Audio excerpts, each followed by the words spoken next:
Good morning, YouTube. Today we're fitting a Ryzen 5600G to an Asus Prime B450M, and what I wanted to illustrate is that the motherboard comes fitted with these two brackets here, which you can see.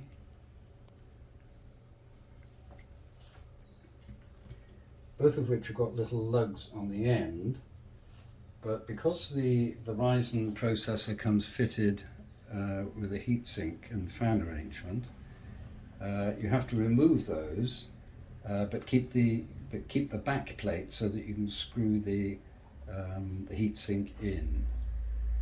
So we'll show you how to do that right now.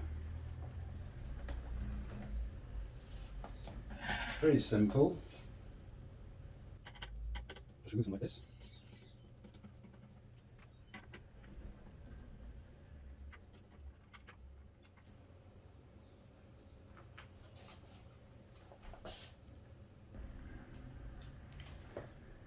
So that's the brackets removed, as you can see here in this dish. I like to keep all the bits and pieces in a little container so I know where they are. And underneath, what you'll see is that there's a back plate. This back plate is essential for fitting the heatsink later on. So what we do is put this back like that, and we'll get the heatsink and processor out of here now.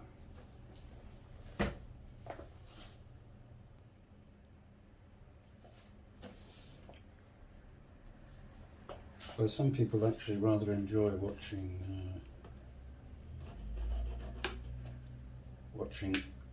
unboxing of processors and other things. So let's get this open.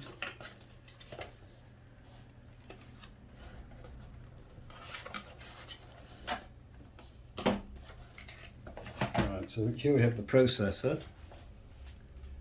There you go, AMD Ryzen 5600G. We'll fit that in a second. And then we have the heatsink.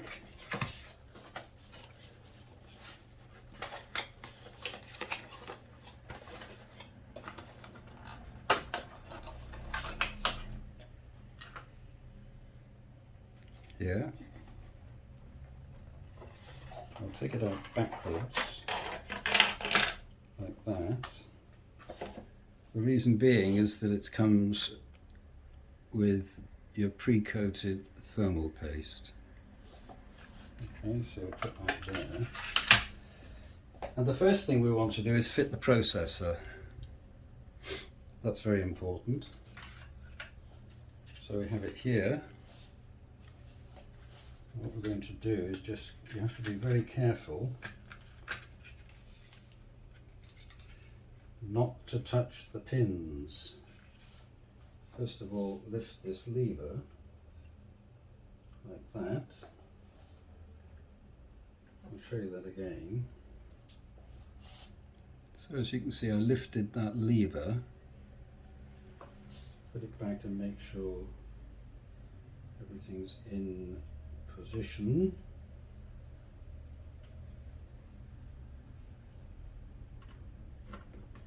There you go.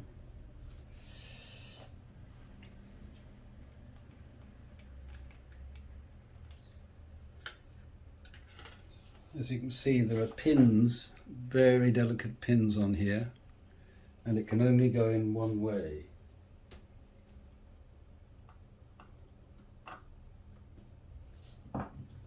As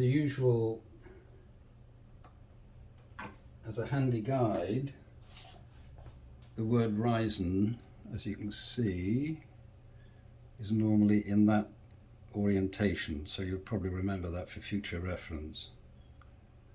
and the little gold arrow is pointing down to the left towards the IOs at the back of the motherboard.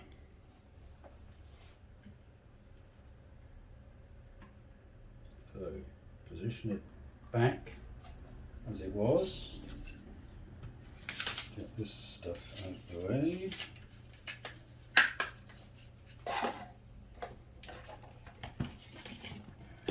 To avoid clutter. Right, and now what we want to do is to fit the heatsink, and it can only go, well, it can go in two different ways. As you can see, the thermal paste is here, so you can fit it. It's rectangular, the arrangement here, so it can only go in two ways, not four. And the way I normally do it is allowing for the cable, the CPU cable, which attaches to the motherboard.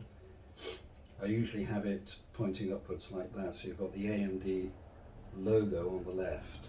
Of course, you could put it the other way around, like that, but then you've got the cable on the wrong side. So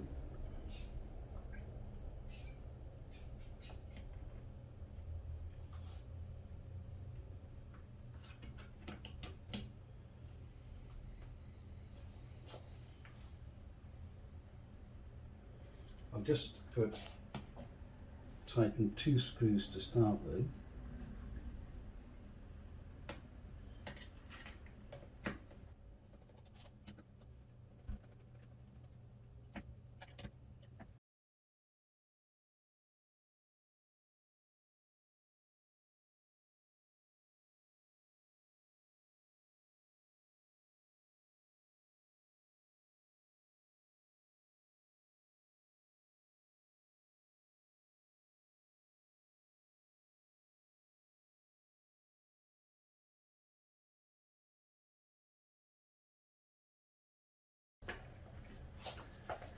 So, looking at this once more,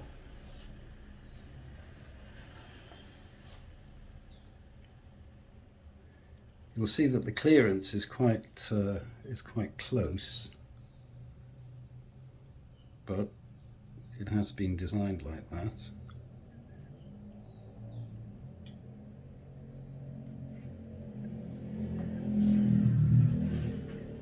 And then what we do is connect the CPU fan, and I usually just give it a bit of a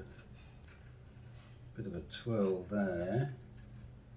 You probably can't see very well, but I'll then pop that in there where it says CPU fan just there.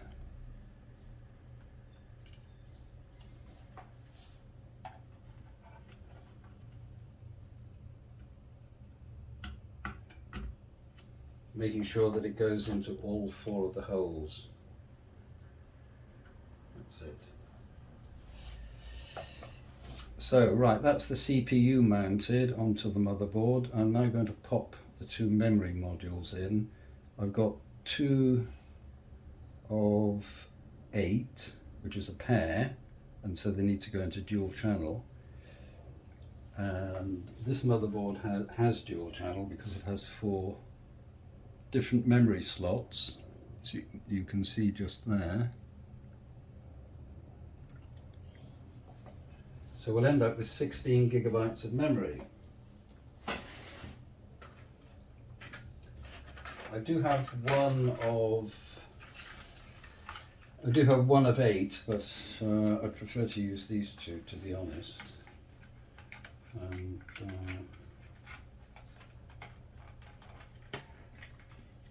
this is crucial memory. What I usually do is touch something metal. You probably can't see it, but I'm touching the handle of the window, just in case there's any static.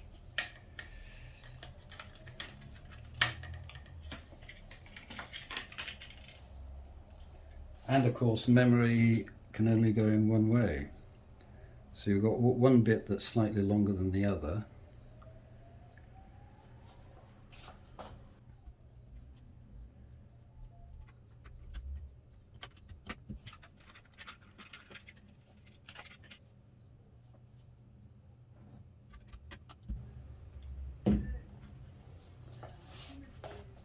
So we now have the memory in a dual channel arrangement. Of course, I could have put one in the first and one in the third, but I put one in the second and one in the fourth.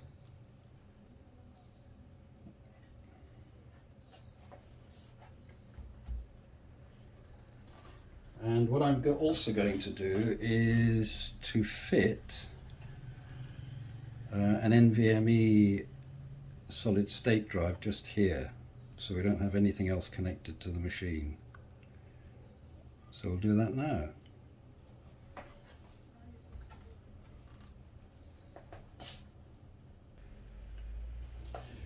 Right, so for this build I've chosen a Western Digital NVMe, only 250 gigabytes, because in fact the machine I'm only going to use the machine for very basic tasks, and I can always add a mechanical drive or another SATA SSD at some stage in the future, but I'll be connecting it to the TV for, you know, for other things besides Netflix, shall we say. It's a little bit fiddly fitting these things, so let's get it out and I'll show you the two tiny little screws that you have to use to get the thing in. And this thing itself is pretty small as well. So, unboxing. Seems to be a very popular activity on YouTube, unboxing. It is quite exciting when you're getting a shiny thing, I must admit. Anyway, to put it in perspective, you know, this is how small these things are. They really are titchy. So we'll get this into the motherboard and let's see if we can try and screw it in. These are the tiny little screws that we have to use. One is like a sort of a mount type thing, and then as you can see there at the top there's a really small screw, and that's pretty much the arrangement.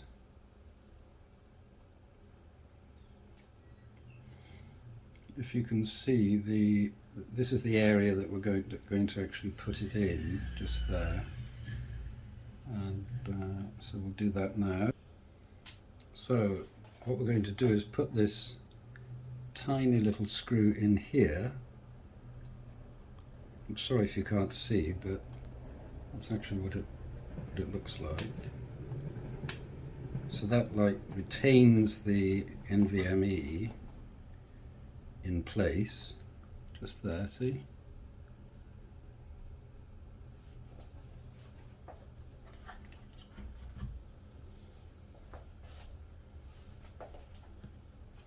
And we have to use a much smaller screwdriver because that screw is absolutely tiny, it really is. And it's not magnetic either, I think it's aluminium, so most of my screwdrivers have got a tiny magnetic tip, so that lifting tiny screws makes life a lot easier, but that one isn't. So here we go.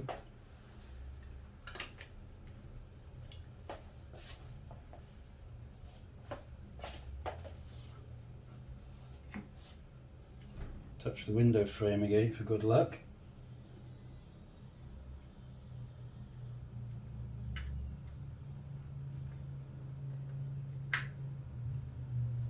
So as you can see, you slide it in at the top and then push down, and it mates just there with that. It's got a kind of lug at the top. So let's just pop that screw in.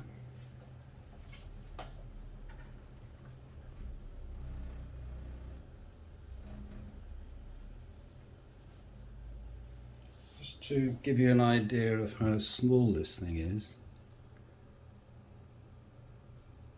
like there. So we're going to pop that in, and there's a bit of a knack to it.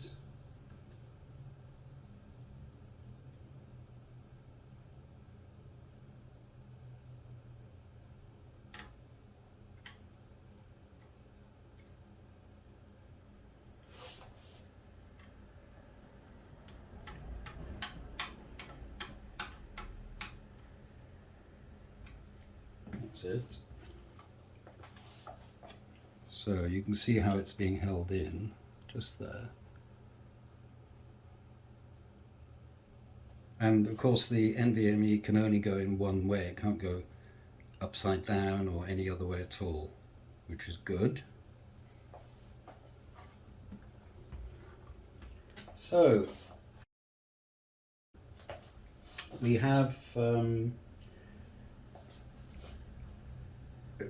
motherboard with everything necessary on it. We've got the processor in place, the heatsink, the 2 memory slots and the NVMe. I'm not using a graphics card on this because it's, as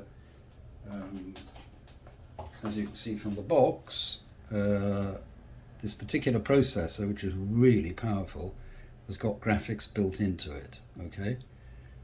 Radeon graphics, I'm not entirely sure which Radeon graphics, but anyway, it's a 6-core 12-thread processor, which is easily enough. So I'll have to double check exactly what graphics it's got. I don't know, Radeon 8, Vega, possibly? Vega something or other. I'll double check that anyway.